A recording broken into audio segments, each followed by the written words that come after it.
I mean, remember, they've got 4 times as many people as the United States. So the population is beginning to decline, but it's massive, same as India. I mean, both of those two countries are going to become superpowers through their own efforts. And instead of bemoaning it and wishing they'd languished back in poverty, we should be asking ourselves, how do we live with them and how do we work with them constructively? Now, China is the largest economy in the world, but by many measures, its relationships with the rest of the world have hit an all-time low. Just recently, Beijing reprimanded the US and the UK for congratulating Taiwan's Democratic Progressive Party for last weekend's election win. The Chinese delegation snubbed Ukrainian President Volodymyr Zelensky at Davos this week. China continues to buy Russian oil and supply materials to the Russian military despite international sanctions. So how has it gotten to this point? And is it too late to save the West-China's relationship? Sir Vince Cable, former business secretary and Liberal Democrat leader, is taking on these questions at the Lewis Speaker Festival today. And I'm delighted to say that he's made a little bit of time for us this afternoon. So Vince, welcome to the show. Thanks for giving us your time. Good afternoon. So Vince, I wonder if you could give us a brief description of how we've got to this point. Well, the deterioration in relation to China have happened quite quickly. I mean, certainly over the last 30, 40 years, since the death of Mao Zedong and Deng Xiaoping ushered in this era of reform, there was a very positive approach to China. It was seen as a great economic opportunity. It certainly had a major positive impact on the world. But it's gone downhill quite rapidly. I mean, partly because of Chinese behavior, and partly because the United States has seen it as the growth of China, which has been prodigious, as a sort of threat to their position as number one. And the hostility, they're sort of fed on each other. Sort of my view on all this is that in dealing with China, we've got to strike a sensible balance.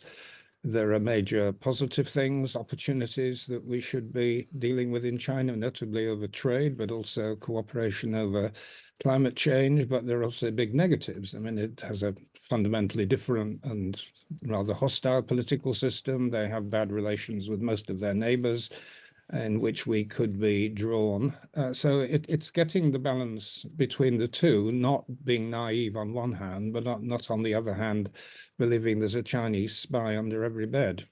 Well, so Vince, how do you strike that balance with a country that can be seen as pretty self-sufficient? It certainly feels like certain countries around the world need them a little bit more than the other way round. So how do you go about approaching finding that suitable relationship with China?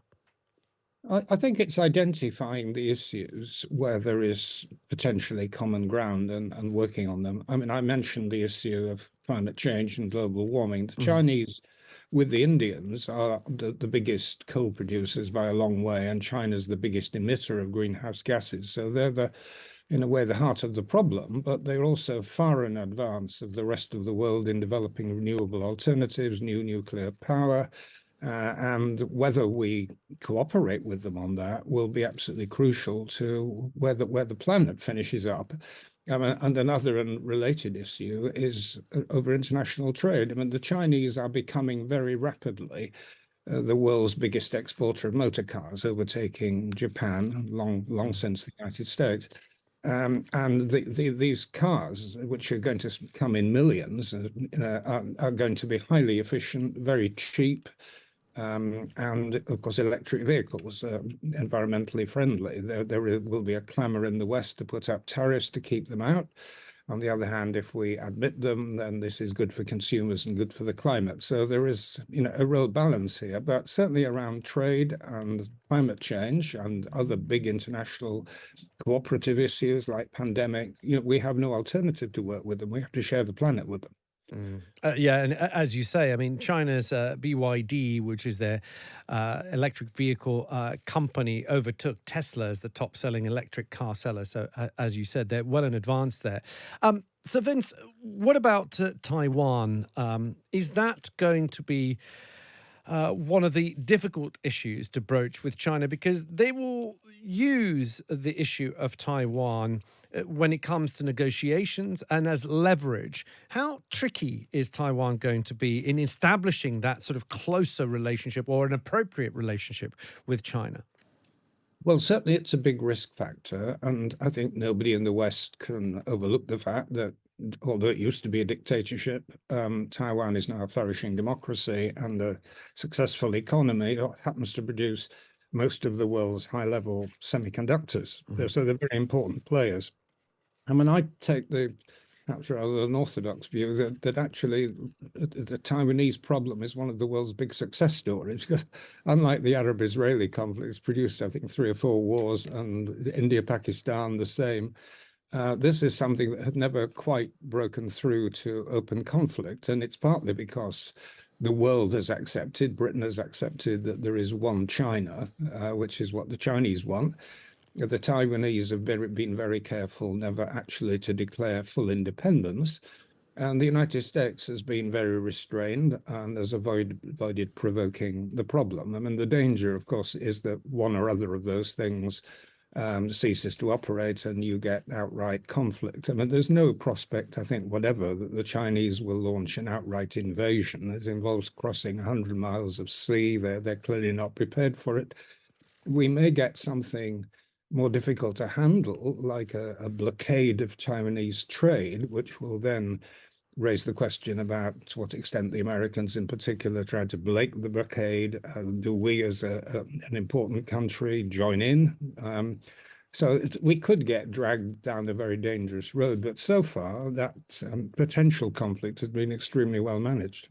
And finally, Sir Vince, do you think China has become too powerful? I mean, and in that becoming, we were complicit in that. I mean, we were all very happy in the West to enjoy the cheap manufacturing capabilities in China. There was a time, I remember when I grew up in the 70s, everything said made in Japan on it. Now it says made in China. And we sort of are responsible for that. But do you think that China has become too powerful? Well, China is now very powerful, but it's through their own efforts. I mean, certainly they benefited from the world trading system, but they were going to break out of poverty at some point, and they've done so. Extraordinary economic success story. It lifted hundreds of millions out of poverty.